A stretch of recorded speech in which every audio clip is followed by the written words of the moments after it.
de Industria e Integración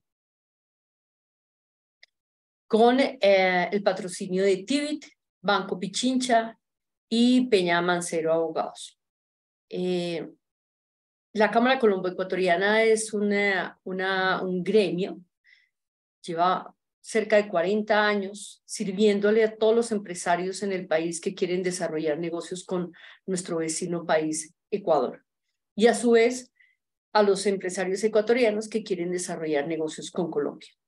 Esa es la razón de ser de la Cámara Colombo-Ecuatoriana, un gremio que se ha creado con el aporte anual de las empresas que quieren que la Cámara les ayude en su desarrollo de negocios. Básicamente, la Cámara desarrolla misiones de negocios para empresarios y empresarios colombianos y ecuatorianos, genera información permanente sobre mercado, importaciones, exportaciones entre Colombia y Ecuador, quién compra, quién vende, actualización de información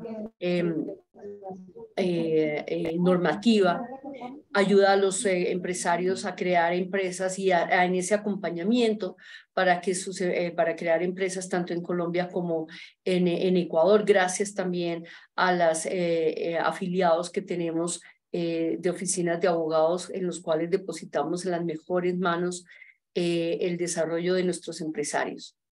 Igual ayudamos a los empresarios a tener relacionamiento institucional con entidades gubernamentales en ambos países cuando así lo requieren. Igualmente, todos estos contactos de negocios que son fundamentales. Igualmente, este tipo de webinar que los hacemos tomando en cuenta las sugerencias que nos hacen nuestros afiliados, igualmente información que sea relevante para la toma de decisiones gerenciales más acertadas.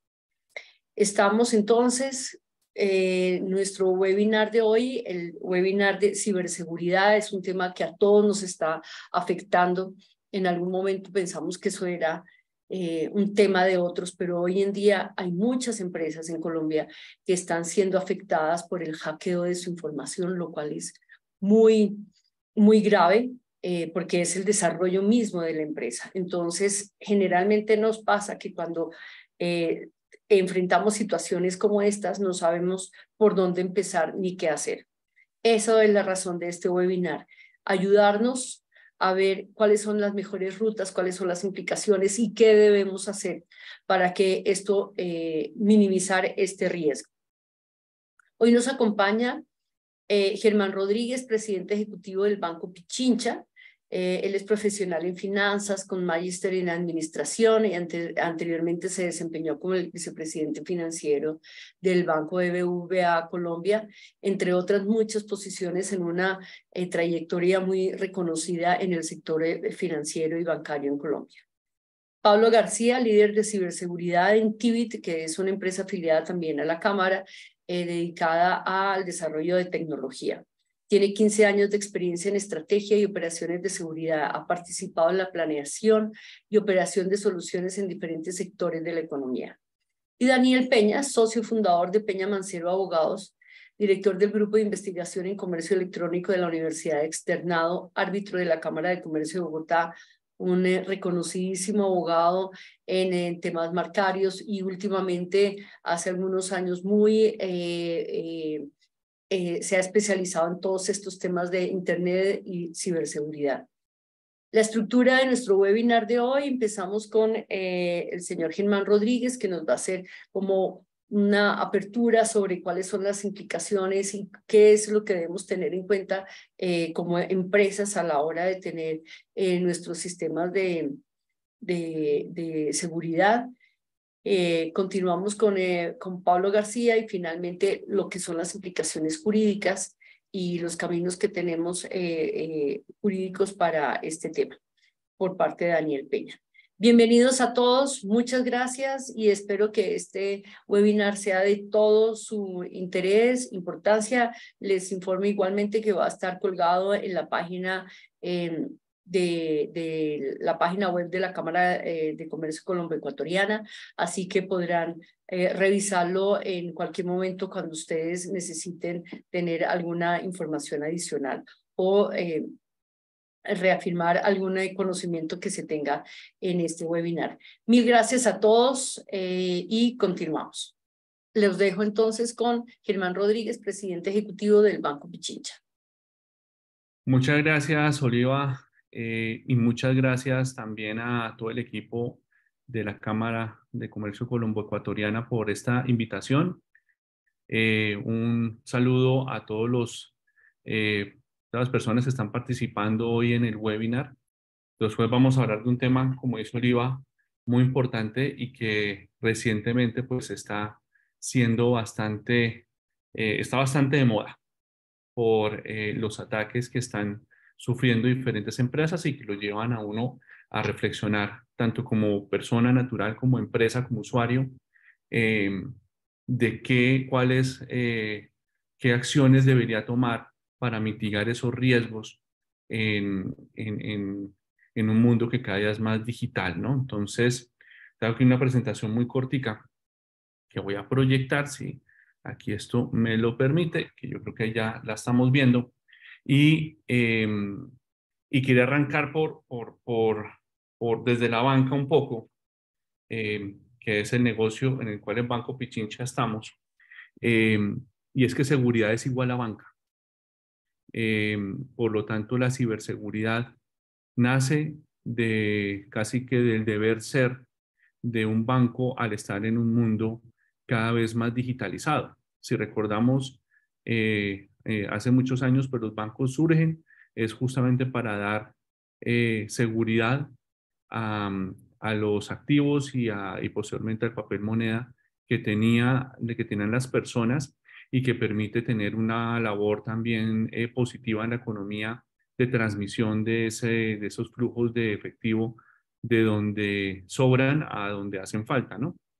Pero todo esto basado en la confianza y seguridad sobre el sistema, que es lo más importante para la banca, el respaldo, la solidez y esa confianza que los bancos podemos generar en los depositantes para llevar los recursos allí. Por eso el tema de ciberseguridad es absolutamente fundamental para el desarrollo de la banca, como digo, en un entorno cada vez más digital.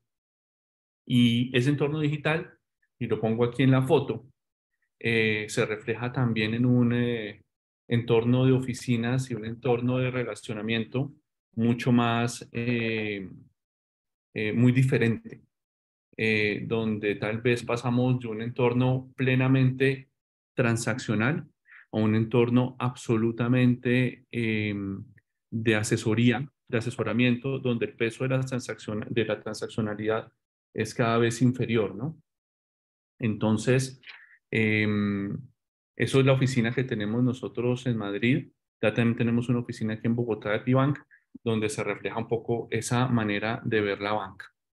Eh, en temas para entrar un poco en materia, hay retos gigantes en ciberseguridad en el mundo, no solamente por el incremento de la transaccionalidad digital que vemos ahí en las diferentes industrias como la de viajes, como la de hoteles, pues son negocios que hoy fundamentalmente se desarrollan desde lo digital y con un cambio que se dio hace ya unos años de migración de la relación absolutamente física, a través de agencias, a un mundo llevado al ciberespacio donde cada uno o busca la asesoría o hace directamente su gestión para montar sus viajes. Servicios financieros, la banca ha sido un sector profundamente revolucionado por la digitalización, al igual que los seguros, y donde las tendencias de crecimiento, sobre todo en el tema de servicios financieros, no se ve tanto en los últimos años en seguros, pero sí mucho en servicios financieros, un crecimiento que sigue siendo altísimo en términos de la transaccionalidad que se lleva a través de canales digitales. Sin embargo, también es verdad que los riesgos que trae ese crecimiento eh, cada vez son más elevados. Ha habido un incremento mucho más fuerte que la transaccionalidad de temas de robo de identidad. Y eso, yo creo que todos conocemos, tanto compañías como personas naturales, que han sido víctimas de robos de identidad en los últimos años. En temas de confianza y en temas inclusive de la manera como nosotros adquirimos productos, hay una barrera importante que hace que el 43% de usuarios, esto es una información muy reciente que ha compartido TransUnion, el 43% de los usuarios de diferentes servicios en diferentes industrias no completan sus solicitudes de productos o servicios en línea por desconfianza. Y hay una percepción muy altísima de riesgo de fraude que impacta la toma de decisiones a la hora de elegir productos o servicios digitales.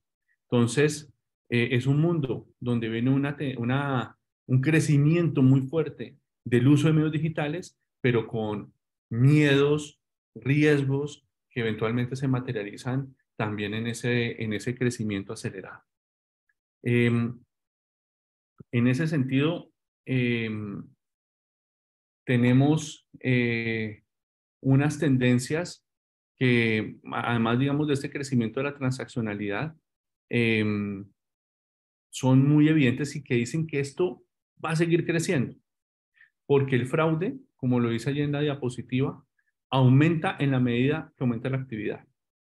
Y eso no solamente en el mundo digital, sino en el mundo físico también. Entre menos actividad, obviamente hay menos oportunidades de fraude, y en la medida que el crecimiento de la transaccionalidad pues sea más alto, va a haber más riesgos en ese sentido. Adicionalmente, hay generaciones, las nuevas generaciones están utilizando cada vez más y de manera más intensiva estos medios, lo que hace que haya adicionalmente no solamente más uso por la misma renovación generacional, sino que haya unas expectativas muy altas respecto a la experiencia que requieren estos clientes en los diferentes servicios que quieren demandar de manera digital, ¿no? Y esa experiencia, pues ahora lo vamos a ver, pero esa experiencia fundamentalmente sencilla, cosas que funcionen bien, que funcionen rápido, que funcionen de manera amigable, que no sean muy enredadas. Y eso a veces genera alguna tensión con la seguridad. Y por eso mismo es muy importante para los canales digitales estar en capacidad de generar esa confianza con el cliente, de tal manera que esa dinámica que hablamos de estas nuevas generaciones pueda atenderse de manera razonablemente buena por parte de las empresas que prestamos servicios.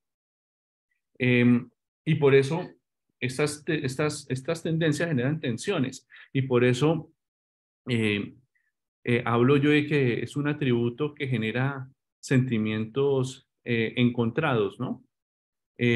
Sentimientos encontrados, ¿por qué? Porque queremos más facilidad.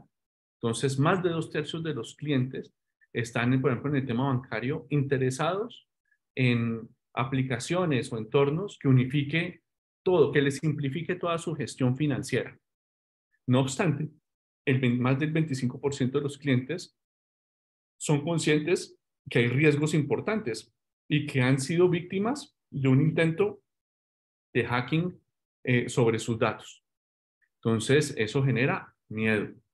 Adicionalmente, también los mismos usuarios ven que hay una tecnología digital que ha contribuido a que esos riesgos se reduzcan, y eso genera en general mayor confianza.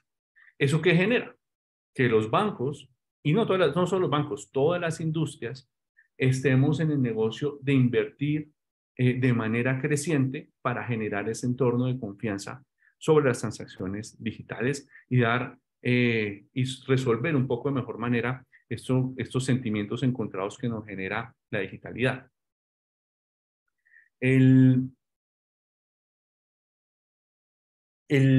Los clientes, como digo, en esa necesidad que tienen y esa demanda que hacen sobre bienes y servicios digitales y que estén cada vez más integrados y sean menos complejos, pues tiene una demanda tremenda sobre la experiencia de usuario.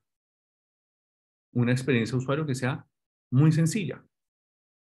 Y eso genera que haya hoy mucha insatisfacción, y no solamente en la banca, sino en el resto de industrias, que haya insatisfacción sobre esa experiencia de usuario, porque las barreras de seguridad que han sido implantadas por las diferentes compañías en las diferentes industrias generan fricción a la hora de contratar productos y servicios.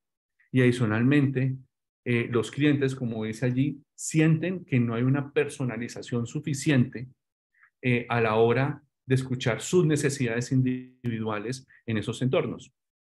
Entonces, los niveles de personalización son limitados, y adicionalmente la capacidad de escuchar a los mismos clientes para poder generar un entorno más personalizado también es limitado.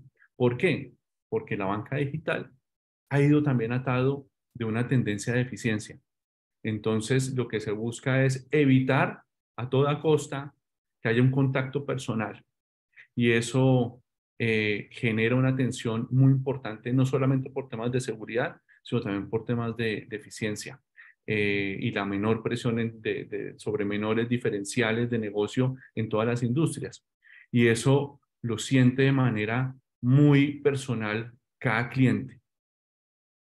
Y es una tendencia que probablemente las industrias tengamos que atender de una manera diferente, eh, sin dejar la seguridad de lado, pero pensando muchísimo en esa experiencia fluida, sin fricciones, y adicionalmente con un asesoramiento personal que permita recoger el insumo personal de las personas para poder personalizar su experiencia, en este caso en la banca, pero también en digital en otras industrias.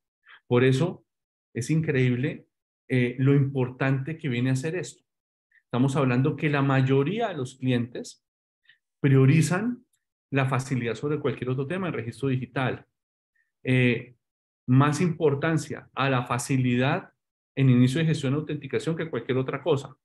Eh, Cambiarían, casi 2/3 de los clientes cambiarían de compañía por una empresa, en este caso, un banco, que les dé una mejor experiencia en la contratación de sus productos y una mayor capacidad de personalización. La expectativa de cambio y de adaptación es supremamente elevada. Las demandas que hacen los clientes son cada vez más fuertes sobre el desarrollo adicional que se hacen sobre estas herramientas digitales. También decimos allí, 1 de cada 3 usuarios es usuario de la banca digital para transaccionar, y adicionalmente muchos de ellos hacen casi 3/4 partes de sus transacciones, y muchos de ellos hacen el 100% de sus transacciones absolutamente en línea.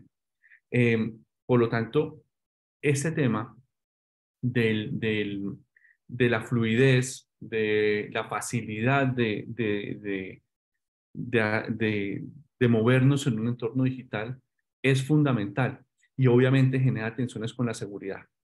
¿Cuál es la obligación de las entidades, de los bancos y el resto de industrias? Entender cómo a partir del conocimiento del cliente se pueden adaptar esas herramientas de seguridad para poder tener una experiencia más fluida y más acercada a sus necesidades.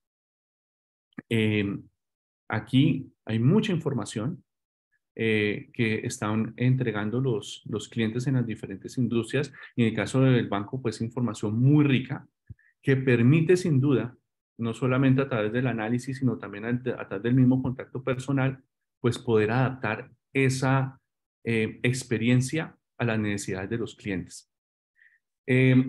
No obstante, pese a toda esta tendencia que tenemos los bancos, y como digo, apalanca grandísimas inversiones en todo el sistema, no solamente colombiano, sino internacional, el tema de seguridad probablemente dejará de tener esta fricción con la seguridad si nosotros nos hacemos cargo de nuestra seguridad como usuarios. ¿Y eso creo que marca la diferencia de manera radical. Y en esto hago el paralelo con la seguridad física. Eh, Muchas veces nosotros somos más cuidadosos con nuestra seguridad física que con nuestra seguridad en entornos digitales. Y aquí traigo algunas pequeñas recomendaciones que seguramente ayudarán a ese camino de poder desarrollar en paralelo un entorno muchísimo más seguro con una experiencia de cliente mucho mejor. Y lo primero, los bancos, y hablando ya específicamente de la banca, enviamos muchas comunicaciones de recomendaciones de seguridad. No obstante, el nivel de lectura por parte de los usuarios de esas comunicaciones sigue siendo bajo. Y eso tiene unas ventajas. Primero, no solamente la información que viene ahí, que permite que uno como usuario se desempeñe de manera mucho más segura en esos entornos, pero también a través de conocer el origen de las comunicaciones, los formatos, el tono de comunicación, por ejemplo.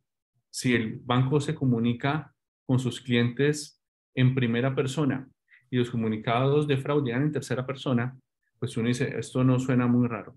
Entonces hay que estar atentos a esas comunicaciones, no solamente por la información que probablemente será valiosa, sino también para reconocer si realmente me está hablando el banco o no. Saber el origen, saber de qué cuenta sale eso. Y eso sirve no solamente para el banco, sino sirve para muchas otras cosas, sobre todo cuando hay fraudes que llegan a veces por temas judiciales o por situaciones de la fiscalía o por multas. Hay que entender muy bien cómo diferenciar esos orígenes. Segundo, hay que cuidar mucho lo que se publica en redes sociales. Hay delincuentes que están centrados en investigar la vida de las personas a partir de lo que publican y a partir de eso pueden extraer información que les permite vulnerar los sistemas de seguridad que tienen implantados los bancos. Entonces es muy importante que los clientes y los usuarios de la banca en general evalúen qué información publican y qué precauciones están tomando para ello. Un tema que a veces puede parecer menor, pero es importante. Normalmente las compañías hacemos inversiones muy fuertes para cuidar la vulnerabilidad de nuestras redes y evitar que tengamos allí vulneraciones de terceros que quieran entrar a robar información. Pero esto en redes públicas, pues es imposible para las empresas y probablemente más fácil para los delincuentes. Entonces, una recomendación es tampoco utilizar redes públicas para realizar transacciones bancarias. Ahí es mejor esperarnos hasta la casa o utilizar la red del celular propio para realizar pues ese tipo de operaciones.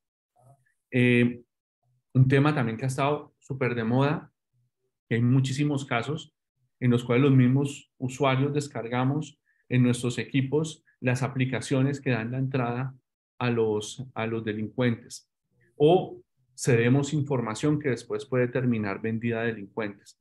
Esto, recuerdo que hace unos años hubo un tema muy famoso del FaceApp. Y el FaceApp tenía una aplicación desarrollada en Rusia y que tenía la capacidad de entrar a una cantidad de información privada del dispositivo del usuario por los permisos que uno mismo le daba para poder bajar la aplicación y poder publicar todo lo que uno quería hacer en redes sociales. Riesgo brutal. Adicionalmente, los documentos que se descargan también tienen un riesgo tremendo. Y ahí pongo el caso de las citaciones a la fiscalía, de las multas. Si nosotros no reconocemos los orígenes legítimos de estas cosas, pues no debemos descargar nada. Y pues cuando vamos a mirar, pues eso viene de correos personales, usuarios raros, que pues eso es mejor verificarlos antes de tomar alguna decisión de descarga. Los bancos hacemos inversiones, como decía, gigantes en temas de ciberseguridad, pero por el otro lado los usuarios contrastan por no tener ni siquiera un antivirus. Entonces es muy importante que nosotros como dueños de nuestro perímetro de seguridad también tengamos una inversión mucho más reducida en tener esas seguridades. Crea una contraseña segura, clave. Y eso es de las cosas que más se pueden encontrar a través de ingeniería social en redes sociales, y es cómo descifrar las claves de las personas. Muy importante también, de cara a las transacciones, los bancos normalmente mandamos mensajes de notificación. Esos mensajes, hay muchas personas que no los revisan. Hay que revisarlos porque es la mejor manera de identificar si se está haciendo una transaccionalidad no reconocida sobre nuestras cuentas y avisar directamente al banco para poder limitar el actuar de, digamos, de estos delincuentes. Y por último, como estos tips muy generales, hay que cuidar los equipos. Si yo presto mi celular, si presto mi computador a personas que no son de tanta confianza, pues hay que saber muy bien qué es lo que están haciendo porque nos pueden dejar cosas por allí que no queremos. Desde el punto de vista de las empresas, y ya para cerrar, eh, quisiera destacar varias lecciones aprendidas. La primera, digamos, en todo este mundo, en toda esta evolución. Eh, las empresas tenemos que tener un enfoque que toque todos los canales, no solamente uno, no solamente el celular, no solamente la página de internet, sino un enfoque multicanal porque realmente el cliente se mueve en todos los canales. Para eso, el análisis, la definición de tecnologías que permitan no tener una contraseña, sino ya pues el Touch ID o el Face ID son muy importantes, porque la identidad o el reconocimiento de la identidad es fundamental como primera línea de defensa para que pasen cosas en este entorno digital. Segundo, el contenido de ciberseguridad debe ser fácil de entender. Y eso es un reto que tenemos todos de coger algo que puede ser algo muy técnico y muy complejo y poderlo llevar a que todo el mundo lo entienda. Eso es un poco lo que estamos tratando de hacer hoy. Espero que lo esté haciendo con éxito. Tenemos que trabajar con flexibilidad y rapidez. Entonces, los proveedores que utilicemos para estos temas de ciberseguridad tienen que tener la flexibilidad de definiciones que hagamos las empresas, tienen que tener la flexibilidad que tiene el mundo hoy. Tiene un nivel de desarrollo, una rapidez de desarrollo muy amplia.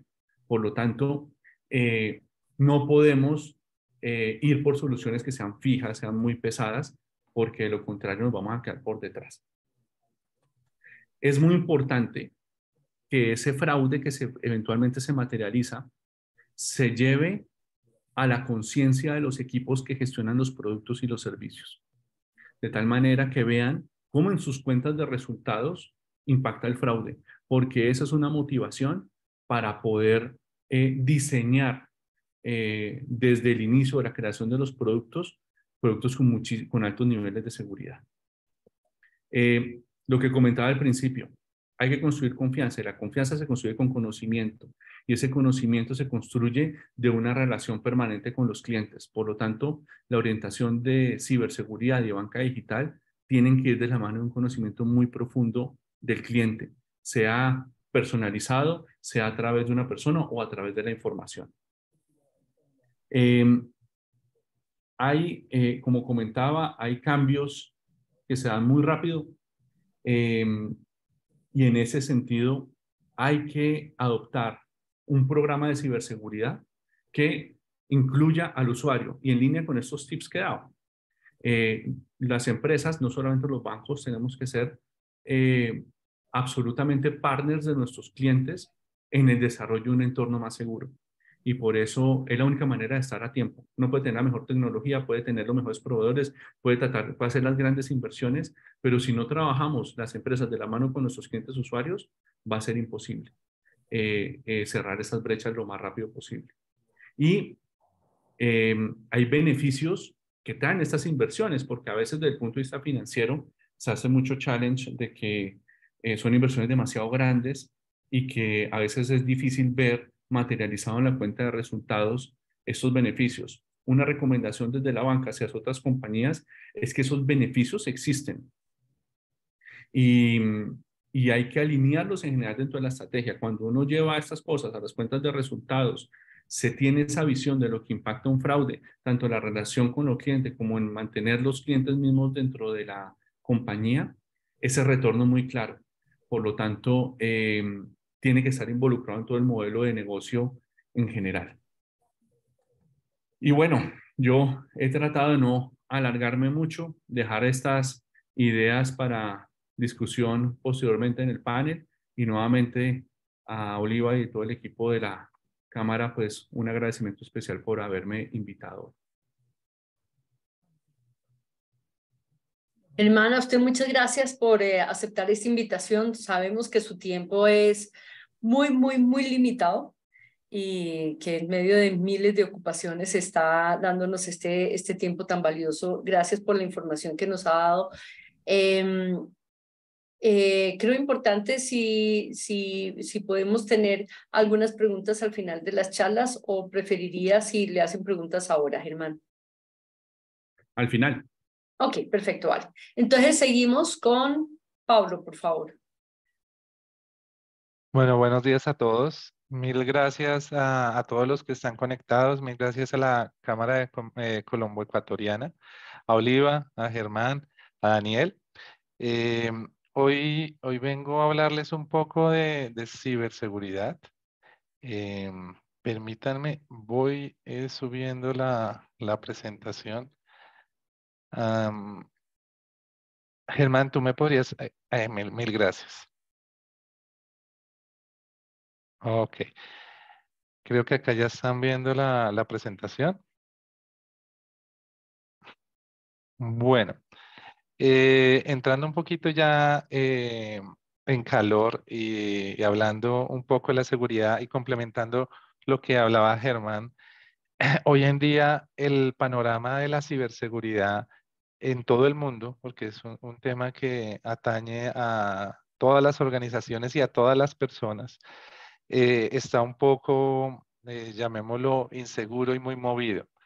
Em, esto es debido, por ejemplo, a los temas de la pandemia. La pandemia fue un catalizador de todo el tema digital. Muchas empresas por la misma pandemia se fueron y desarrollaron su negocio mucho en lo digital y asimismo los ciberdelincuentes comenzaron a ver oportunidades de poder atacar las compañías y a las personas, ya no localmente, sino a nivel mundial. Entonces tú puedes recibir hoy en día un ataque desde cualquier país del mundo. Ya no es una persona, ya no es el adolescente tratando de hacer un reto donde logró hackear alguna compañía. No, ya son estructuras y son organizaciones enfocadas en hacer algún tipo de ataque.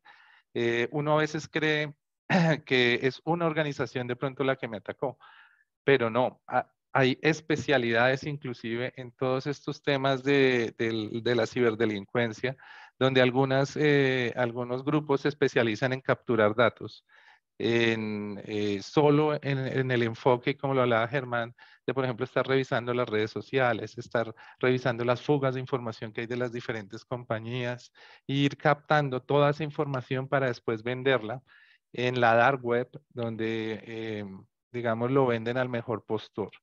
En esta cadena que hay de ciberdelincuencia, vienen otros grupos, por ejemplo, adquieren esa información muchas veces está con inclusive las ganancias que tienen las compañías cuando lo compran estas otras empresas. Estas otras organizaciones de delincuentes lo que hacen ya es planear los ataques. Ahora, inclusive no tienen que ser especialistas en hacer un ataque. Tú ya en la dark web puedes comprar, por ejemplo, ransomware as a service. Simplemente con bitcoins pagas por ese código, te lo entregan y tú teniendo el objetivo simplemente vas y generas por alguna brecha de seguridad que tenga la compañía el ataque a ese objetivo que quieres llegar y como muchos, digamos, de estos ataques, buscar ese beneficio económico por medio de un rescate que piden de los datos. Acá podemos ver un poquito cómo ha ido avanzando o cómo esta información es de los últimos días y de los últimos meses, cómo este tema es de todos, de todas las compañías, inclusive en gobierno hay una presión más grande porque inclusive pueden haber grupos, digamos, terroristas o otras naciones que buscan también vulnerar las organizaciones de gobierno. Y en la empresa, digamos, pueden haber organizaciones que buscan el beneficio por medio de esa captura o secuestro de datos, o simplemente dañar la imagen de la empresa y así afectar en algunos casos el costo o el valor de una compañía en el mercado. No sé si conocían un poco estas noticias. Han habido ataques a la fiscalía, a algunos ministerios, a empresas de medios. Eh, el aumento en los ataques ha sido una cosa que desde la pandemia, como les decía, se ha disparado y no ha habido, digamos, ningún sector de la economía que se haya salvado. Obviamente hay sectores más golpeados, pero en general todos los sectores han tenido ataques, tanto en empresas muy grandes como en pequeñas empresas, donde tal vez he visto que el impacto ha sido más grande, ha sido sobre todo en las medianas y pequeñas empresas. ¿Por qué? Porque tal vez ellos no tienen el músculo o el presupuesto para tener herramientas que les permitan tener una seguridad madura eh, y que puedan estar un poco tranquilas de que no pueden ser atacadas. Eh, eh, Usualmente esos ataques a estas empresas pequeñas logran parar la producción, eh, frenando, digamos, el normal movimiento de una compañía eh, y logrando, digamos, generar un estrés enorme y unas pérdidas a la empresa para poder subir de nuevo su producción. Acá podemos ver los medios más comunes por medio de por donde los delincuentes logran hacernos un ataque. Entonces, hoy en día, el enfoque de los ciberdelincuentes son los usuarios, son las personas. ¿Por qué? Porque es más fácil engañar a una persona que de pronto engañar a una herramienta, aunque se puede, pero digamos que siempre se busca ese clic, dar ese clic, que ese clic puede ser en un correo, que es el phishing tradicional. Hoy está muy personalizado estos tipos de ataques de phishing donde conocen la forma o conocen los proveedores, por ejemplo, de una compañía y saben, porque también puede ser que ya hayan logrado robar credenciales de alguien de la empresa y saben los correos de los proveedores que usualmente trabajan y generan un correo muy similar, por no decir igual, al de un proveedor. En ese punto, cualquier empleado puede dar clic y ese clic te va a descargar un malware por donde, digamos, se va a abrir esa brecha de seguridad en la cual ellos van a poder hacer los ataques. Un tema que he visto crecer mucho acá en Colombia y en Latinoamérica es el tema asociado al smishing. Smishing es esos mensajes de texto que te llegan al celular. Esto se ha disparado mucho. Personalmente, casi que semanalmente alcanzo a tener, yo creo que 10 mensajes de este tipo, de todo tipo. Suplantan la banca, suplantan organizaciones, suplantan sobre todo empresas reconocidas del mercado local. Entonces, simplemente ellos buscan que ustedes hagan el clic, digámoslo, acá vendría siendo en el celular, abrir el link, donde en esa apertura de ese link, los celulares pueden verse comprometidos. Uno cuando ya está revisando en detalle todo el tema de la seguridad, tiene que llegar a ese punto. Hasta los celulares se han vuelto una herramienta que juega en contra si no está bien asegurada dentro de una compañía o dentro de una persona, porque el robo de datos se lleva a ambos puntos. Entonces, acá tenemos que tener mucho cuidado y mucha educación al interior de las compañías para precisamente por ejemplo, estos tipos de ataques que llegan por correo o por vía celular o por alguna cadena de mensajería, los usuarios levanten la mano, hablen con las áreas de seguridad para que sean apoyados y se logre identificar, si es así, si de pronto hay una campaña, esto se le llama una campaña de ataque hacia la empresa. El mensaje en general, y como lo decía Germán, es no dar clic, educar a los empleados, pero siempre ante la duda, no dar clic. Es mejor ir a la fuente, por ejemplo. Si ustedes ven que les llega un mensaje de su entidad bancaria, vayan a la página web de la entidad y revisen por ahí lo que les piden que necesitan hacer o llamen, pero no den ese clic.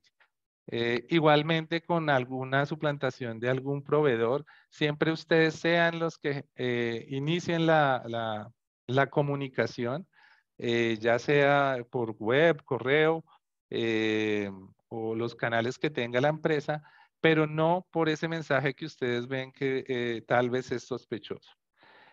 Otras formas de engañar a las personas un poco es noticias falsas que te llegan también al correo, donde te prometen 1000 cosas o el mejor producto del mercado.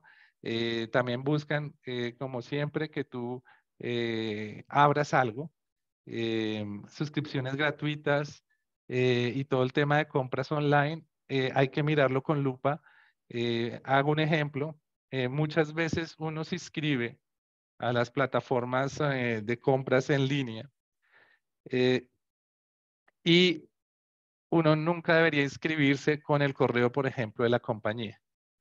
Siempre debería ser con el correo personal para no mezclar esos mundos. ¿Por qué? Porque si a ti te llega en la compañía un correo de alguna entidad comercial colombiana o ecuatoriana, al correo tú nunca has estado inscrito. Entonces vas a saber que es un engaño y que seguramente están tratando de hacerte caer en algún malware eh, que se instale en tu PC. Ahora, les comento qué pasa. Esta es la entrada. Los ciberdelincuentes lo que buscan es tener esa brecha por donde entrar a alguna compañía o entrar a donde ustedes tengan sus datos. Una vez están adentro, dependiendo de lo que busquen, pues pueden, por ejemplo, sacar una copia de lo que ustedes, fotos y información em, financiera o bancaria que tengan ustedes en el celular o en el computador. Si eres una compañía, van a buscar saltar a otros equipos de la compañía para llegar a de pronto esa información importante que haya dentro de la empresa, información financiera, información de negocio, información, por ejemplo, que desarrolla la misma compañía, para poderla fugar, copiarla o en algunos casos generar alguna extorsión. Entonces, esos son como los mecanismos que utilizan hoy en día los ciberdelincuentes para hacer el ingreso a las compañías o a los datos de cada persona. Ya hablando un poquito más de cómo, cómo se ve la seguridad en una empresa, a veces pensar que el área de seguridad es la única que tiene que hablar de seguridad, eh, digamos que era el común que se tenía hace unos años. Hoy en día nosotros hablamos que antes se trabajaba de manera normal, ahora se debería trabajar de forma segura. Es un poquito cambiar el chip eh, en la forma en que trabajamos, eh, sin llegar a a dañar un poco el normal movimiento que tienen los procesos dentro de una empresa o que se tienen con los usuarios. Y eso hablaba un poco Germán, la usabilidad, por ejemplo, de las aplicaciones. La seguridad no debe llegar a interrumpir o hacer que un usuario no utilice una aplicación. No, al contrario, La seguridad debe apoyar y normalmente se habla de hacer diseño de aplicaciones donde la seguridad sea por diseño, es decir, desde el inicio de la aplicación, tener en cuenta todos los temas de seguridad y que se amolde muy bien a toda la compañía o a las aplicaciones que tienen que usar los usuarios. Entonces, en este mundo se ha logrado identificar que el 66% de las vulnerabilidades están asociados a procesos o a personas dentro de una compañía. ¿Qué quiere decir y por qué se hace el foco ahí? Porque la tecnología al final una compañía la puede adquirir, ¿sí? Puede adquirir antivirus, puede adquirir protección de firewall para las aplicaciones, puede adquirir temas de protección de amenazas externas. Todo eso se puede adquirir. Entonces, realmente ahí no hay un foco de vulnerabilidad donde tengamos que hacer el zoom. Donde normalmente tenemos que hacer el zoom es en las personas y en los procesos. ¿Por qué? Porque ahí es donde se ha identificado que se dan las brechas de seguridad. En las personas, ¿cómo? Las personas usualmente, como les vengo comentando, son las que dan el clic donde se da la apertura de una brecha donde pueden entrar los ciberdelincuentes. Hay que educar a las personas. Como compañía, digamos, hoy en día, además de, por ejemplo, que las personas en su inducción o en el transcurso que están en la compañía aprendan de los procesos internos de la empresa, también deben aprender de cómo cuidar la compañía, porque la seguridad es de todos, es decir, desde el cargo más bajo que tenga una compañía hasta el cargo más alto. Todos deben hablar un poco de seguridad y entender y saber cómo lidiar con alguna amenaza que identifiquen las mismas personas. Nosotros en el día a día hemos ayudado a clientes donde la detección no lo han hecho, por ejemplo, los dispositivos tecnológicos, lo han hecho las personas.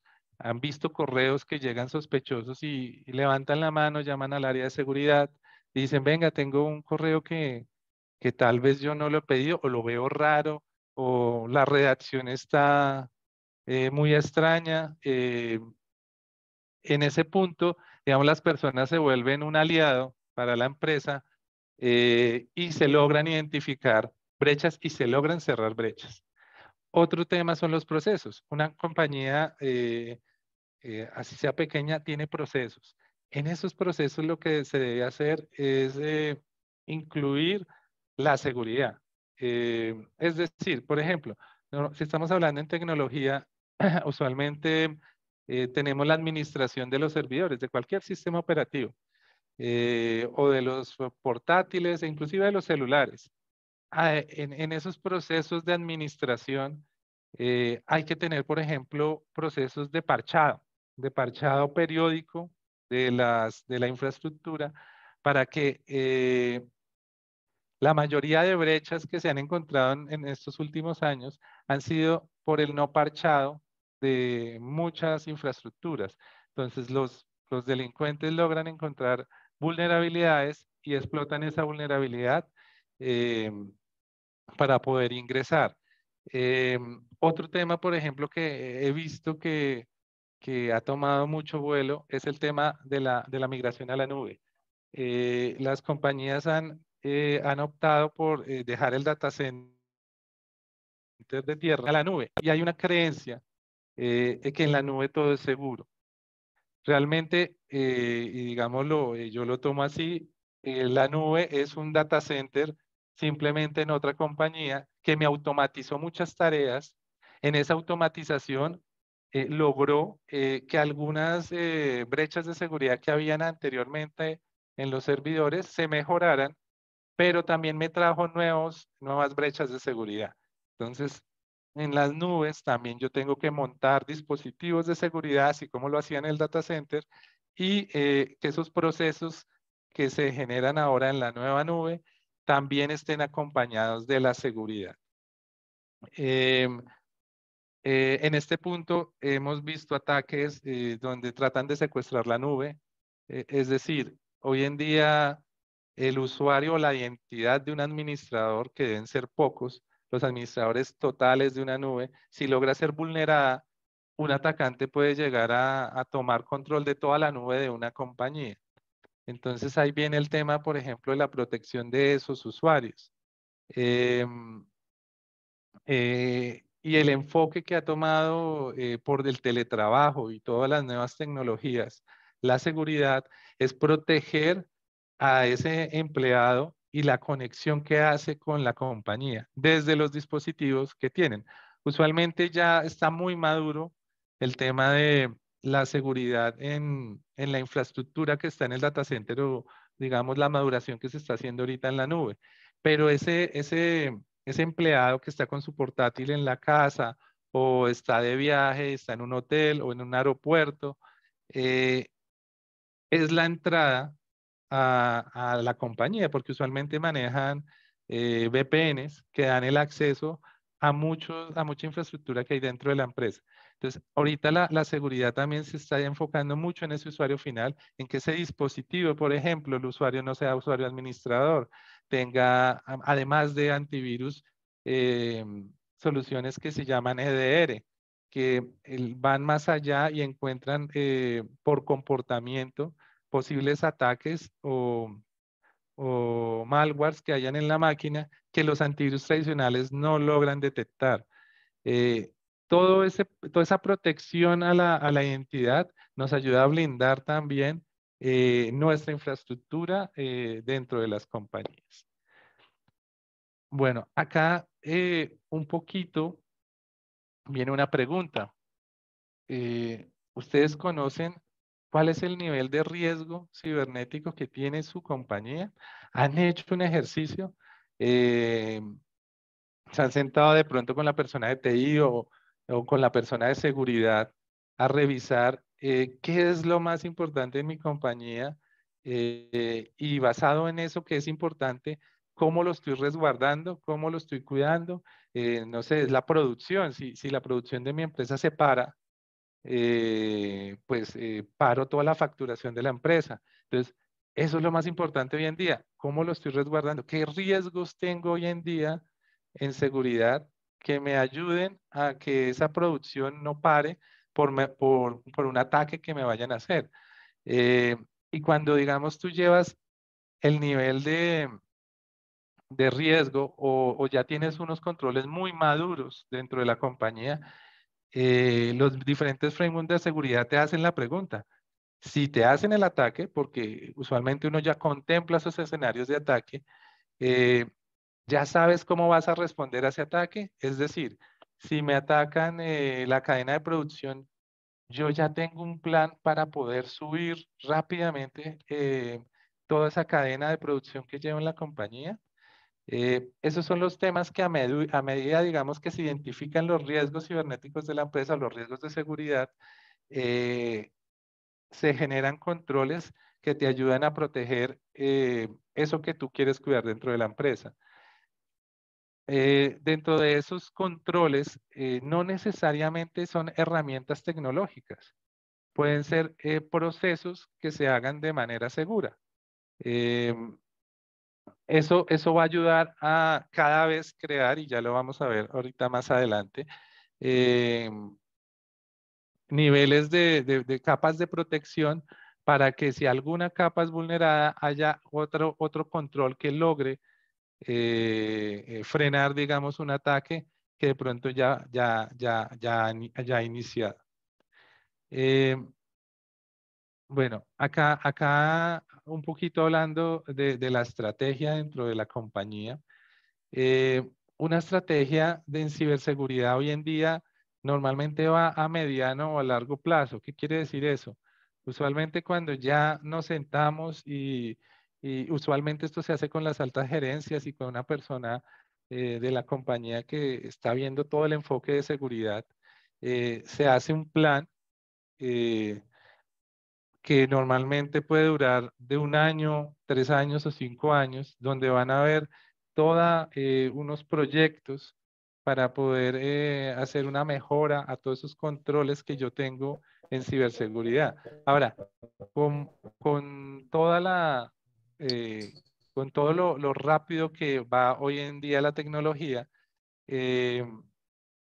estos controles tienen que irse modificando en el tiempo. Entonces, este plan, digamos, está sujeto a cambios que se vayan haciendo, pero es muy importante tener ese plan e ir mirando esas inversiones de pronto que se tienen que ir haciendo en el tiempo para no pensar que yo tengo que hacer la inversión el primer día. No, usualmente esto se va haciendo paulatinamente, haciendo el foco en los riesgos que se encontraron anteriormente. Acá un tema importante, y esto lo hemos visto mucho, un ataque cibernético en costo de lo que le vale a una compañía, no solo por el rescate que muchas empresas no lo pagan, algunas sí, sino por el costo de parar producción, de estar quieta la empresa sin poderse mover, con seguridad supera lo que pudo haber sido una inversión planeada y ejecutada de ciberseguridad en una empresa. ¿Quiénes deben ser las personas que más deben ser los patrocinadores de este plan? Las altas gerencias, debido a que esto juega un poco como el ejemplo. Si las altas gerencias están muy involucradas en estos temas de seguridad, las gerencias bajas y las áreas hacia abajo van a estar también muy enroladas. Entonces, el mejor patrocinador para todos estos temas de seguridad son las altas gerencias. Hasta aquí traje la charla y pues nada, ¿no? Dejamos las preguntas para el final, Oliva. Mil gracias por todo y le dejo, le dejo a Daniel la exposición. Gracias, Pablo, muy amable por esa exposición que he estado muy atinada en muchos temas que seguramente habrán muchas preguntas al final. Y continuamos entonces con Daniel Peña, que nos va a hablar el tema de, bueno, qué hacer jurídicamente cuando esto pasa y cuáles son las implicaciones jurídicas que puede tener. Gracias, Daniel. Gracias, Pablo. Vale.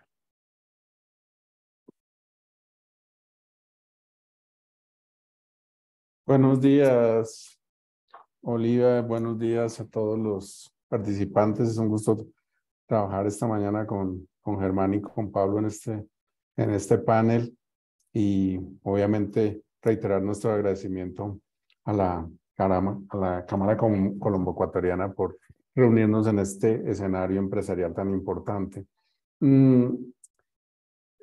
Digamos que escuchando lo que es la idea de negocio frente a la ciberseguridad y la idea, digamos, tecnológica que hemos escuchado, pues uno pensaría que un complemento cierto a esto es hacer referencia a lo que es el papel y el rol del derecho.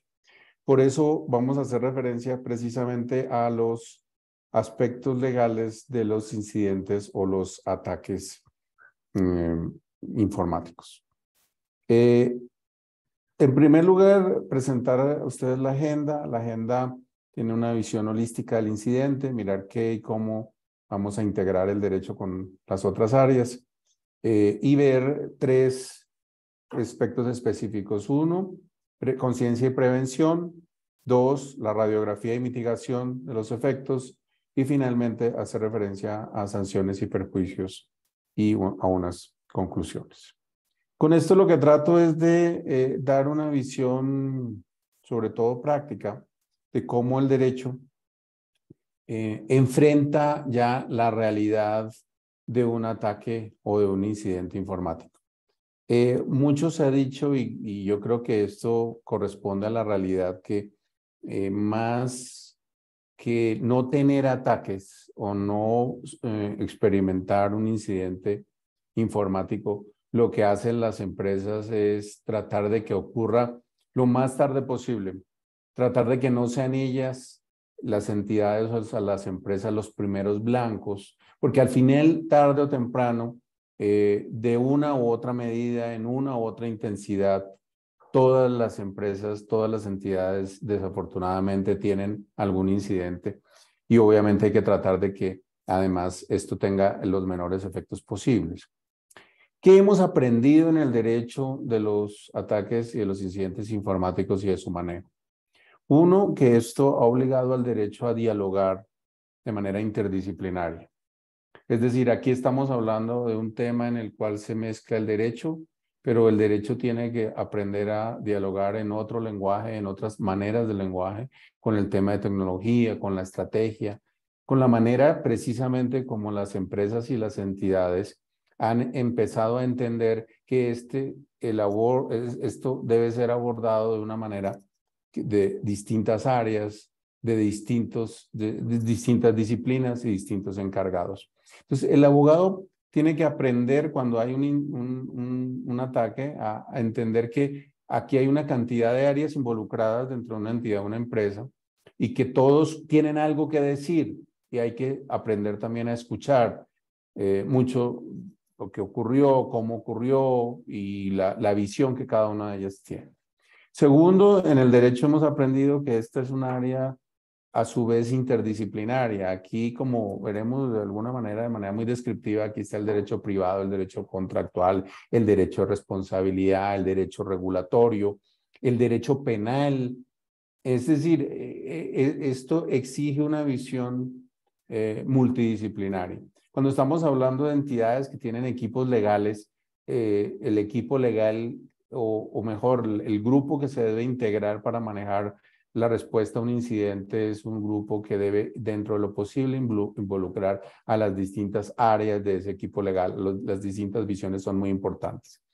Dentro de eso hay unos temas ya muy especializados y específicos que no se deben descuidar y que en algunos casos son los que ocasionan que las entidades, incluso si tienen un equipo legal interno, acudan a asesores externos, a firmas de abogados y demás. Y es el tema de protección de datos personales, el tema de derecho informático y en general cómo integrar esas áreas muy específicas y mucho más especializadas al derecho de la empresa.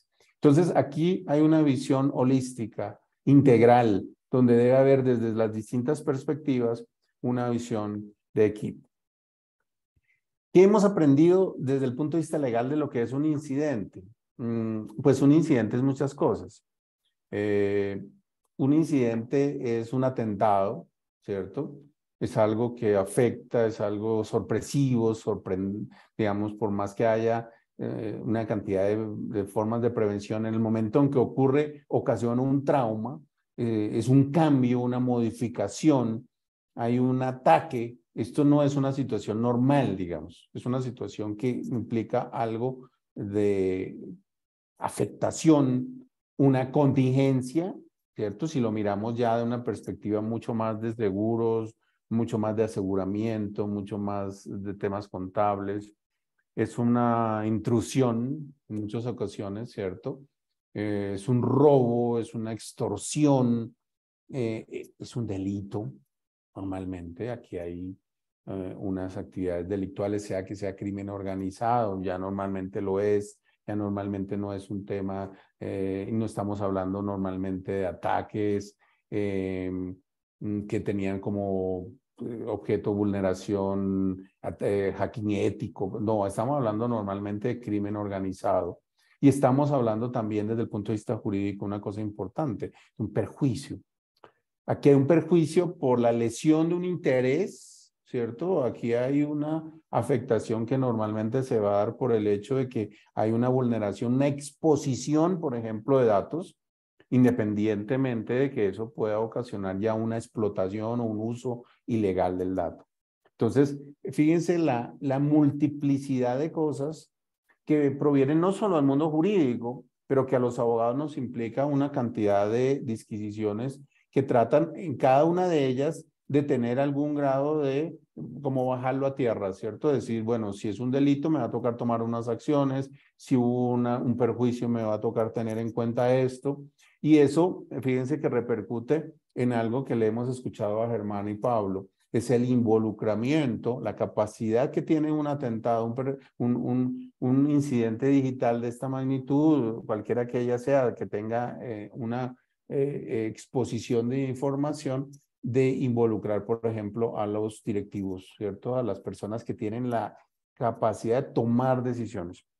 Esas palabras que vemos allí no hacen pensar que estamos hablando de algo menor, de algo tan fácil de delegar, de algo tan fácil de pensar que no involucra al aspecto directivo de una compañía.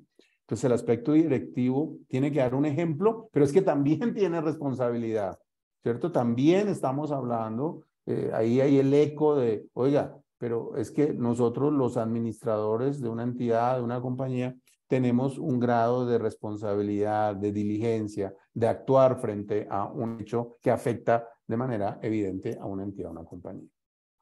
Desde el punto de vista jurídico, metodológicamente, como decía yo en la agenda, es interesante ver las distintas facetas. Una faceta del derecho es prevención. El derecho no deja de lado la posibilidad de evitar al máximo el incidente, evitar al máximo los ataques. ¿Cómo lograrlo jurídicamente? Pues, a ver, lo jurídico solo y per se no significa que tengamos la solución.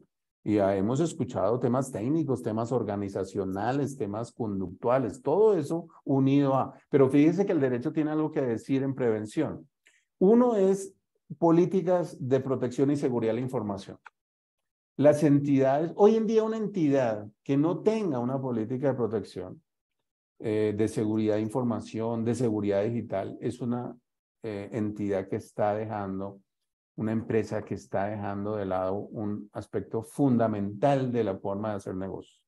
Porque recuerden algo, y es que en eso también el derecho es consciente, los procesos de transformación digital van de 0 a 100, pero hoy en día la empresa que está en 0 o en una baja transformación digital es una empresa o que está llamada a no continuar o que es una empresa que está en una situación de bastante desventaja frente a sus competidores. Entonces, cualquier porcentaje de transformación digital de una empresa o de una entidad estatal, por ejemplo, está ligado al hecho de que tiene que tener políticas de protección de seguridad de la información, políticas de protección de seguridad digital.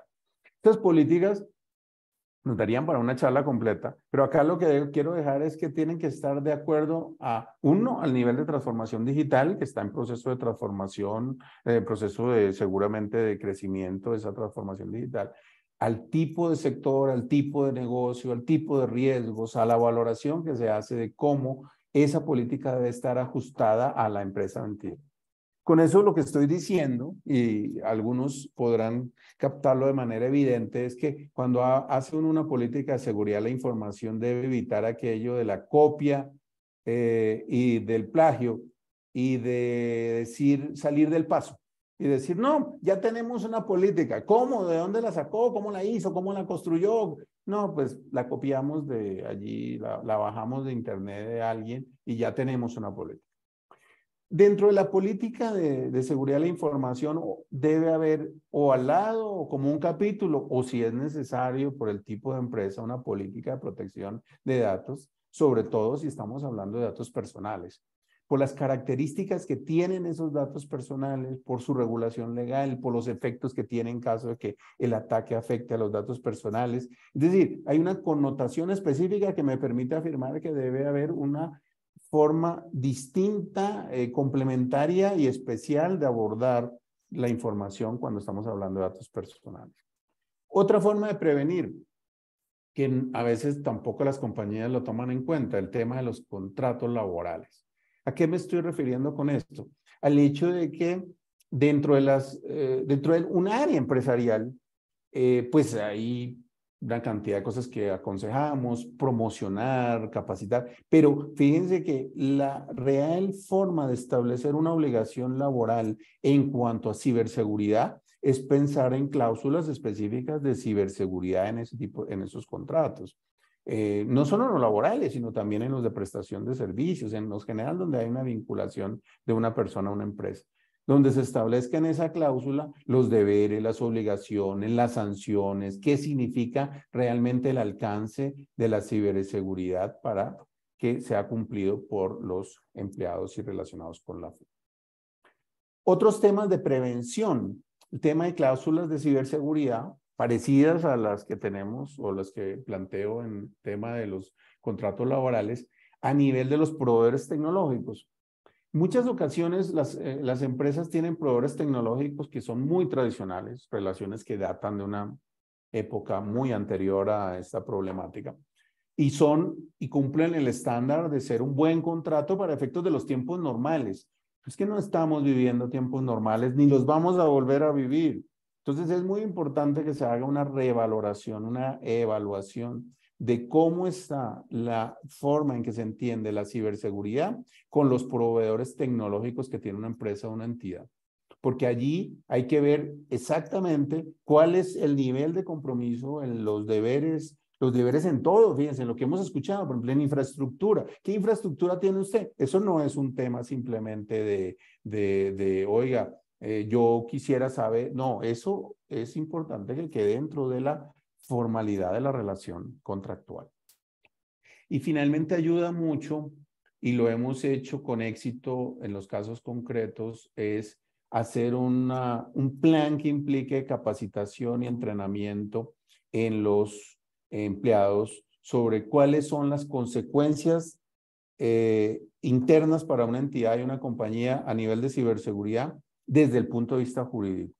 Poco retomar la idea de la ingeniería social, pero ya desde el punto de vista de deberes y derechos, de cómo esto se enlaza con el día a día laboral, cómo se enlaza con el hecho de que en muchos casos un empleado, si un empleado es el que abre la brecha para que haya el ataque, es muy posible que ese empleado también termine desde el punto de vista jurídico con un tipo de sanción. Entonces, eso es muy importante, generar dentro de los empleados esa conciencia y ese entrenamiento de alguna manera también a cómo reaccionar frente al incidente. Pasemos rápidamente ya no de la prevención, sino ya ocurre el ataque, ocurre el incidente. Ya estamos en un momento complejo de angustia, de discusión, de echándose la culpa unos a otros, de las áreas descoordinadas. Entonces, lo primero que yo recomiendo es pensar en cómo se va a hacer cómo se va a tomar esa crisis. Jurídicamente, yo lo que recomiendo es un grupo de trabajo, un grupo de coordinación. Hay que ver cómo vamos a enfrentar la crisis, que va a ser una crisis, además normalmente los incidentes hacen que sean crisis relativamente largas, que no pueden afectar el día a día. Pueden venir nuevas crisis. Esto es desafortunadamente como los temblores y los terremotos, ¿no? Ocurre algo y de pronto aprovechando que hay ese desorden y eso hay una cantidad de cosas que pueden provenir y puede venir otro incidente y pueden venir otras cosas derivadas de esto. Entonces hay que generar un grupo de trabajo, ojalá un grupo con capacidad de toma de decisión, un grupo élite, un grupo ojalá que tenga algún entrenamiento previo, que no sea la primera vez que escucha que estamos en la posibilidad de un ataque informático, y donde evidentemente es muy importante que los asesores externos, incluyendo los asesores legales, podamos tener un rol. Porque nosotros, ¿qué tenemos? Normalmente, y allí puede haber asesores también de relaciones públicas y demás, pero nosotros tenemos el entrenamiento, la frialdad, la capacidad de poder ayudar a organizar y coordinar en un momento en que hay muy probablemente una angustia interna que puede hacer que esto no actúe, que no se actúe de manera correcta. Respecto al incidente como tal, importante, lo que llamo ahí la radiografía es obtener lo más rápido posible toda la información y lo más pronto posible. ¿Por qué? Porque esa radiografía, como para y viene el símil con el tema médico, mientras yo no tenga la radiografía, es mucho más difícil saber qué es, cuál es la magnitud, cómo actuar. Y eso es importante desde el punto de vista jurídico. Entonces, hay que tratar de tener la posibilidad de tener el dictamen ciberforense lo más rápido, tener la información de lo que ocurrió, tener de alguna manera esa radiografía. Tener desde el punto de vista jurídico otra cosa importante, de negocio, pero también jurídico, plan de continuidad. Recuerden que cuando hay la crisis, hay que saber cómo continúa la empresa y que la crisis, ese incidente o ese ataque afecte lo menos posible. Yo normalmente recomiendo a las empresas que tengan el plan de continuidad ya hecho. Lo que pasa es que lo puede tener uno guardado, lo puede tener el presidente de la compañía, lo puede tener la junta directiva, ojalá aprobado, revisado, ojalá con algún tipo de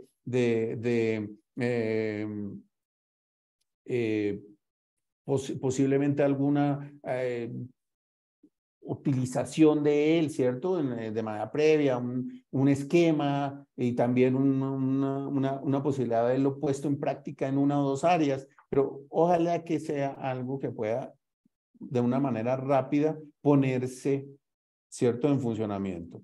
El presidente de la compañía está en una reunión, en un congreso importantísimo en Tailandia, no sé qué, preciso ahí es donde está el ataque. Y entonces tenemos que reunir rápidamente y no tenemos la capacidad de que una toma de decisión de un instrumento que va a tener además una connotación jurídica pueda ser dispuesto rápidamente, ¿cierto? Entonces es muy interesante que eso haya sido ya revisado y que ojalá haya sido aprobado. Otra cosa muy importante, clasificar y definir la información. Cuando yo tengo la radiografía, tengo que separar información, saber qué información estuvo o está en exposición o está secuestrada y demás. Y allí yo pongo dos cosas que también nos darían para un trabajo muy largo, pero quiero que queden en su posibilidad de hacer una clasificación rápida. Hay que saber si hubo datos personales comprometidos, por todo lo que significa eso desde el punto de vista regulatorio y legal. Y dos, ¿qué tanto hay información confidencial comprometida? Cuando hablo de información confidencial, es información que normalmente la compañía tiene el deber de proteger a través de contratos, ¿cierto? Uno normalmente en las empresas y en las entidades firma contratos y ahí hay cláusulas de confidencialidad, ¿cierto? A veces no las mira uno porque eso es estándar. Pero ¿eso qué implica? Que yo tengo el deber de mantener esa información, que no es personal, ¿cierto? Que no son datos personales, pero que sí es información confidencial. Entonces, ese deber de confidencialidad es posible que sea objeto de la vulneración y el ataque. Entonces, hay que saber qué información confidencial respecto de lo que tengo los deberes está comprometida. Importante en esto de ya cuando ocurrió el ataque es, estoy en un sector regulado, estoy en el sector financiero, en el sector salud, en el sector servicios públicos. ¿Dónde me encuadro yo? Porque los deberes y la responsabilidad tanto de la empresa, la entidad, como de los directivos es distinto. Y también las acciones que hay que tomar. Depende, y aquí hay una amplitud gigantesca dependiendo del sector, ¿cierto? De qué tipo de sector está más o menos regulado en materia de ciberseguridad. No hay una uniformidad. Se hablaba en el plan de desarrollo y hubo mucho ruido en eso. Hay en otros países una agencia de ciberseguridad que, por ejemplo, tenga un estándar transversal mínimo y tenga estándares y ponga estándares ya específicos por sectores. Eso en Colombia todavía es una maraña de fuentes, la resolución por allí, la circular por acá, es que en el sector financiero está la superintendencia financiera, pero además, y entonces usted empieza a dar unas vueltas que hacen que obviamente haya allí un grado de incertidumbre. En general, yo he puesto aquí las cosas que son normalmente estandarizadas en sectores regulados. Uno, le imponen a uno planes de acción. ¿Qué hace? ¿Qué va a hacer usted? ¿Qué está haciendo? O sea, por eso fíjense que hay que prepararse, porque cuando uno va a donde su regulador, a su supervisor, a la superintendencia X, pues uno tiene que llevar preparado y decir, aquí yo tengo un plan de acción, estoy haciendo esto, los encargados son esto y demás. Un tema importante, notificación a los titulares. Cada vez más la tendencia en ciberseguridad es que no se puede mantener un incidente o un ataque simplemente en un ámbito privado, porque estamos, perdón, hablando de un tema que trasciende a nivel de usuarios, trasciende a nivel de consumidores, de clientes. Y por ende, la visión es sobre todo que hay que notificar. Hay que saber a quién notifico, cómo notifico, en qué momento notifico, porque la omisión de hacerlo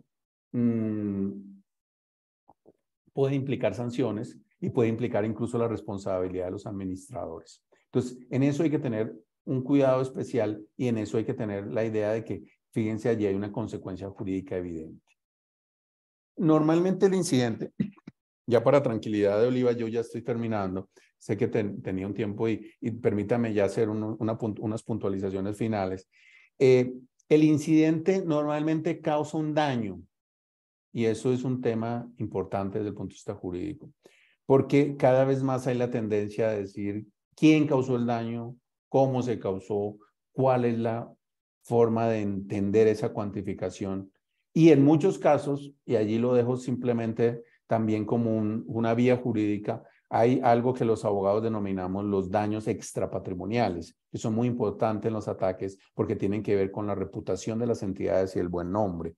Y ya estamos hablando de reputación y un buen nombre, no únicamente en personas, en individuos, ¿cierto? Sino también en personas morales, en lo que llamamos personas jurídicas. Y eso es muy importante porque los ataques en muchos casos son o atacan la reputación de entidades y de empresas. Desde el punto de vista jurídico, los efectos, ¿hacia dónde van? Fíjense que ya estamos en la etapa posterior, ya ocurrió el incidente, hicimos esa radiografía, estamos mirando ya unos efectos, cómo se construye una estrategia jurídica. Hay que valorar el tema de las sanciones administrativas, qué tanto hay un riesgo de sanciones, cómo puedo evitarlo, cómo puedo mitigar esto con la notificación, con la actuación, con el plan de acción. Cuando se habla de delito informático hay un tema de una valoración muy importante, porque uno es la víctima, ¿cierto? La entidad es la víctima. ¿Y cómo se protege normalmente una víctima y cómo busca el resarcimiento? Pues hay que hacer una denuncia penal. Nosotros dentro de los planes de acción normalmente le decimos a los clientes presente una denuncia penal en averiguación, porque puede ser alguien que hizo esa intrusión o ese ataque desde cualquier lugar del mundo, sabemos bien, pero hay que proteger ese blindaje diciendo, mire, hay que investigar. Y hay que propugnar por algo en que yo creo que tenemos todos que propugnar, y es que en algún momento nuestros órganos de investigación, principalmente la Fiscalía General, pero también el CTI, todos los organismos de investigación criminal tengan una capacidad real de poder investigar. A veces, digamos que uno echa de menos eso, desafortunadamente. En muchos casos hay que pensar en responsabilidad internacional. Incluso yo no descarto que haya una responsabilidad de estados. Y ustedes dirán, bueno, pero vamos a terminar demandando a un estado. Pues es que hay que ver la magnitud, porque es que estamos hablando de un ataque informático que puede causar un perjuicio, que puede acabar una empresa, acabar un patrimonio de muchos años. Y eso, pues evidentemente, incluso puede llegar a la idea de una responsabilidad internacional. Y ya ahora sí, finalmente, algo que no quería dejar de lado, y es, uno dice, ¿esto quién lo debe atender? El vicepresidente de tecnología, o mejor, o un grupo de tecnología. No, no. Cuando estamos hablando desde el punto de vista jurídico, hoy en día un ataque es una responsabilidad de los administradores en cuanto a la manera como se establezca toda esta estrategia. ¿Por qué? Porque el derecho ha avanzado mucho en esto que ustedes ven ahí. Uno, los administradores tienen un gran deber de transparencia, lealtad frente al mercado, a los competidores, a los clientes, un deber de información a los accionistas, tienen el deber de mitigar los daños, el deber de denuncia. Y todo eso no puede un administrador normalmente decir, no, es que yo delegué, no, es que no. Cuando yo hablo de tener un grupo de trabajo, hay que tener un grupo de trabajo, pero hay que buscar un grupo de trabajo en el cual la capacidad de toma de decisiones esté presente dentro de ese grupo, porque eso no se puede eludir ni se puede evadir. Y como conclusiones, decir que estamos hablando en que la seguridad digital incluye un tema legal, por lo que hemos dicho. Es decir, seguridad digital y legal hacen parte de una misma forma de entender la prevención, la mitigación y la reacción ante un incidente. Y que el derecho, como han visto ustedes, lo he hecho de manera muy rápida por respetar el tiempo y sobre todo por dejar unas vías trazadas, es el derecho tiene una cantidad de mecanismos para reaccionar, también para prevenir un incidente, pero cuando estamos hablando de los efectos, pues no hay que olvidar esto que estamos hablando. Sanciones, multas, reparación de perjuicios, no olvidar que, si bien es cierto, se habla mucho, hay el discurso de la impunidad. Es cierto que, como les decía, un ataque informático en muchos casos requiere una reacción en la cual lo jurídico tenga la capacidad de ser eficaz, de generar una reparación y ojalá de generar que en el futuro haya por lo menos la dificultad para que esos ataques se cometan o la capacidad de generar una sanción real y un resarcimiento frente a las consecuencias nocivas de un ataque o de un incidente. Muchas gracias.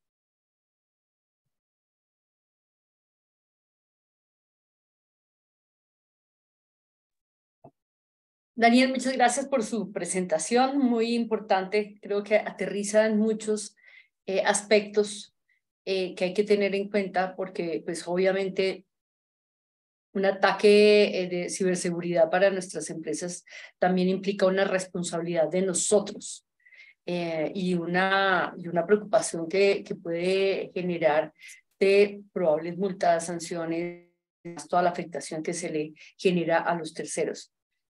Yo tengo una pregunta para Germán inicialmente. Y lo digo porque parte de este tema de ciberseguridad me surgió porque tuve una experiencia personal. Y es que a mí me hackearon mi WhatsApp el 28 de diciembre, Día de los Inocentes, pues para una inocentada, ¿no? Y yo creo que la razón es que alguna vez necesitaba hacer una impresión muy urgente y yo le facilité mi WhatsApp a la persona que estaba haciendo las impresiones, ¿no? O sea, fue a través de mi WhatsApp, creo yo. Pero la pregunta fundamental es cuando uno, en este caso lo hicieron para suplantar mi identidad y pedir limosna a cuenta mía. Y entonces dieron una cuenta de un banco y yo llamé al banco y realmente no hay en ese momento uno necesita tener una relación directa con alguien. Entonces llamas al banco y a cualquier entidad y marque 1 para no sé qué, marque 2 para no sé qué más, marque el 10 para el asesor y vuelve y marque otra vez para que empiece otra vez la grabación, pero uno en este momento los segundos valen oro y no hay forma. Finalmente, pues yo logré comunicarme con la entidad bancaria y les dije, están en esta cuenta solicitando que se consigne plata y es una suplantación. No hubo forma. O sea, es también como desde las entidades se puede establecer unos canales más eficientes de información para el usuario, porque en ese momento entiendo lo que decía de que los bancos hoy en día quisieran para mayor eficiencia el menor contacto posible con el usuario, pero hay momentos en que ese contacto se necesita, porque el usuario necesita una asesoría. ¿Qué hacer? Yo lo comentaba en la presentación, pero tu caso es el caso de muchos usuarios de la banca. Y donde esa tendencia hacia la eficiencia ha dejado de lado el relacionamiento personal entre el banco y sus clientes y el conocimiento de los clientes por parte también del banco. Entonces, yo ahí creo que los bancos tenemos que apostar muchísimo más por canales más directos de comunicación y una relación entre los asesores y sus clientes mucho más cercana, porque ahí es donde realmente aportamos valor.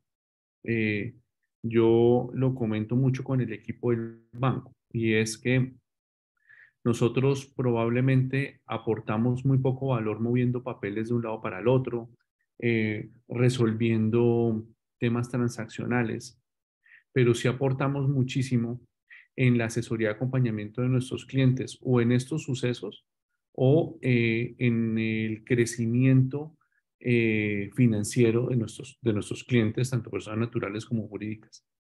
Y ahí la cercanía vale mucho. Y ahí la cercanía es la que permite resolver estos temas tal vez de manera mucho más cercana. La apuesta que estamos haciendo en Banco Pichincha es por allí. Pero también sé que es una apuesta que no hacemos todos los bancos con la misma intensidad. Entonces, creo que es una demanda creciente de los clientes y que aunque hoy no esté allí, es el futuro de la banca. Tener justamente los canales adecuados para tener una relación que aporte valor.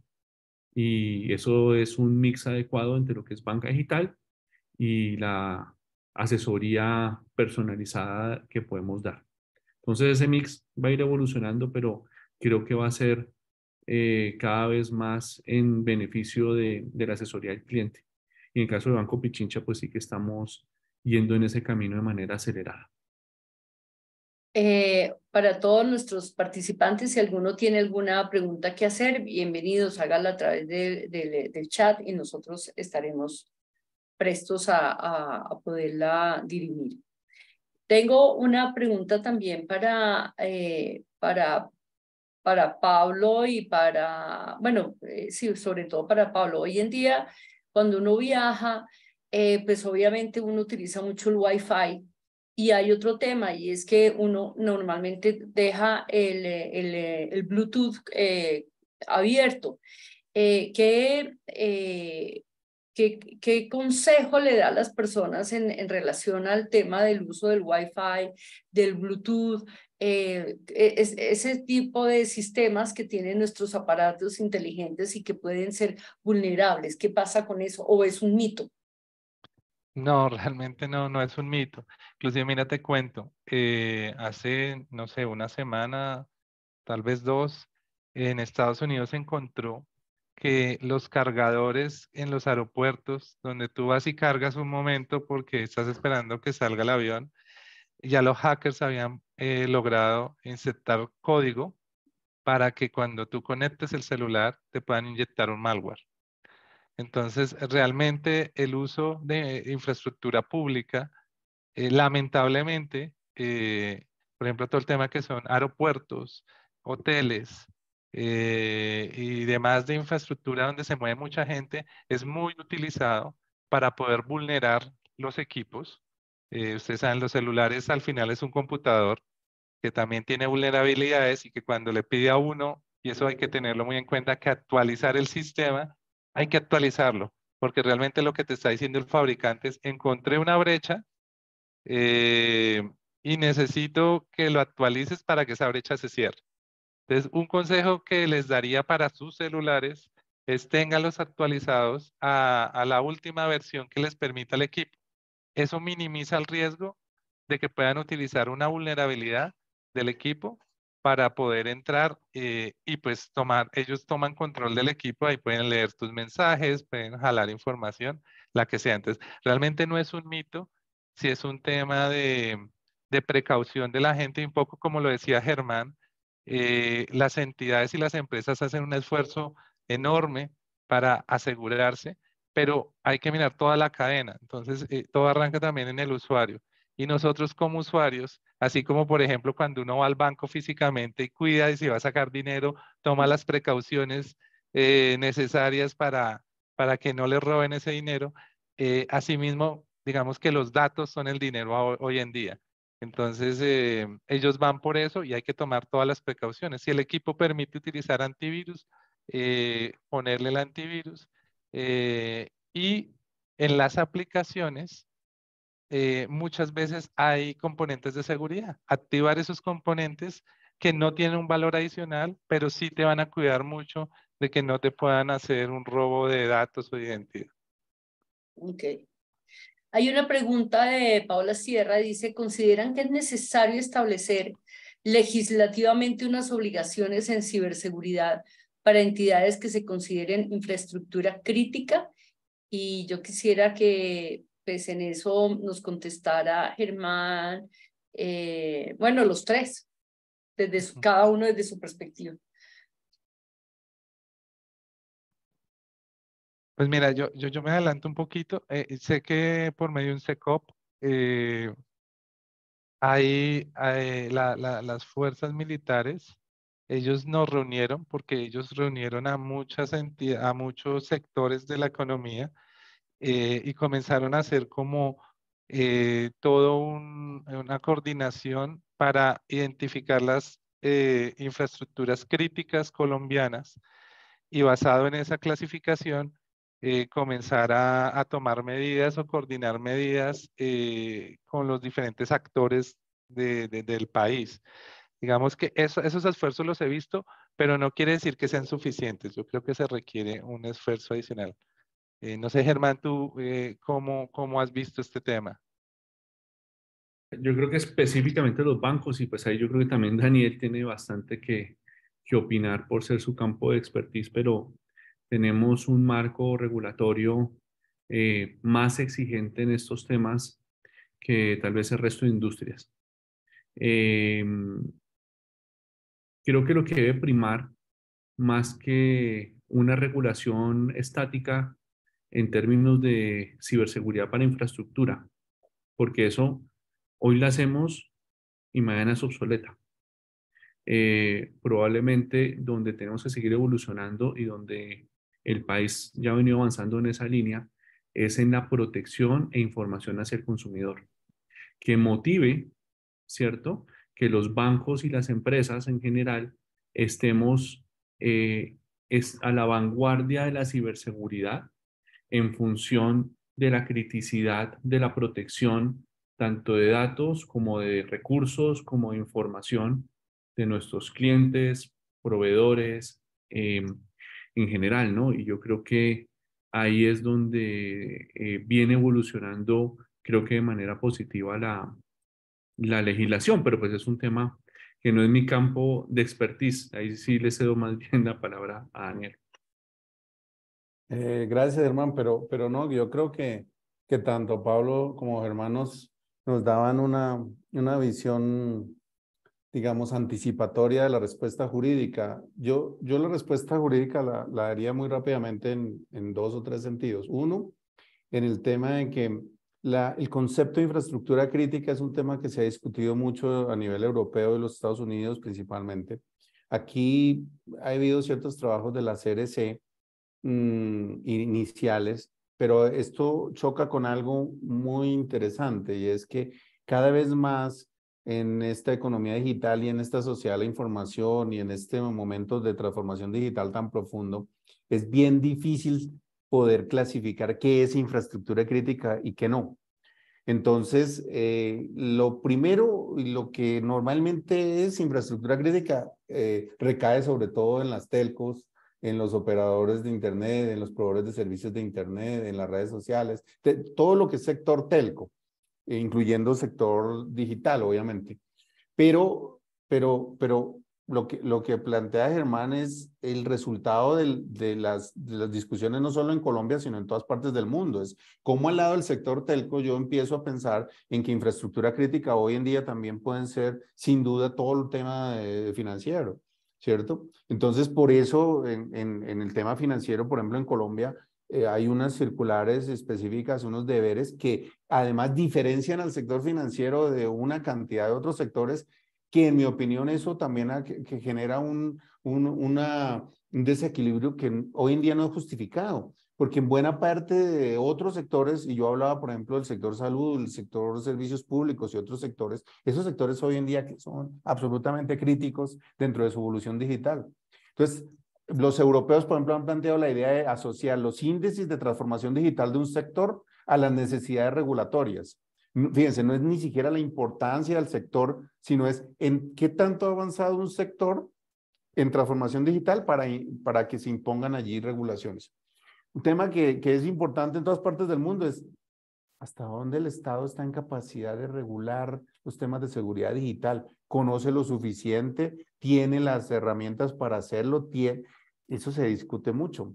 Entonces, cuando los estados intervienen mucho, eso también puede llegar a convertirse en algo negativo para las empresas. Entonces hay que también tener allí un equilibrio entre quién y cómo se puede regular los mercados digitales versus que no se convierta esto en gastos complicados. Y termino diciendo algo, y es que Colombia tiene la obligación. Colombia adquirió la obligación internacional a través de la suscripción de la Convención de Cibercrimen de Budapest de tener una agencia de seguridad digital.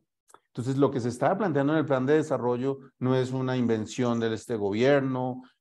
Algunos decían que este gobierno quería a partir de hacer una cantidad de cosas. Yo no me meto aquí ni con ideologías ni con gobiernos, pero lo que sí digo es que Colombia tiene la obligación por un instrumento, por el gran instrumento internacional de derecho público de ciberseguridad, de tener una agencia de seguridad digital que resuelva una cantidad de las inquietudes que hemos planteado acá. Estándares, prácticas, conductas, responsabilidades, relacionamiento internacional, cooperación internacional para que muchas de las cosas que le ocurren a las empresas y a las entidades colombianas puedan resolverse a nivel Estado. ¿Qué hacemos? El Banco Pichincha no puede ir a Ucrania a decir es que allá hay un hacker, una organización criminal que me hizo un secuestro de datos. Eso normalmente va a corresponderse al Estado colombiano. Entonces esa coordinación es importante que se haga a nivel no solamente privado, sino también Estado. Bueno, me parece que es bien interesante este último análisis de Daniel, también del tema de los estados, porque pues los hackers no están a la vuelta de la esquina, parece. Están bastante más lejos y bastante más diluidos, donde es muy difícil que el alcance de la justicia les llegue, la verdad. Y ahí falta mucha cooperación entre estados y empresas en un modo internacional. Son las 10:45. Yo les agradezco inmensamente a nuestros conferencistas de hoy, a Germán Rodríguez, a Pablo García, a Daniel Peña, obviamente al Banco Pichincha, a Tibit, a Peña Mancero por esta importantísima conferencia. Creo que el tema de ciberseguridad es un tema de moda que nos va a generar muchos dolores de cabeza porque desafortunadamente es un tema que ya es una amenaza latente para todos los empresarios, para todos nosotros como seres individuales.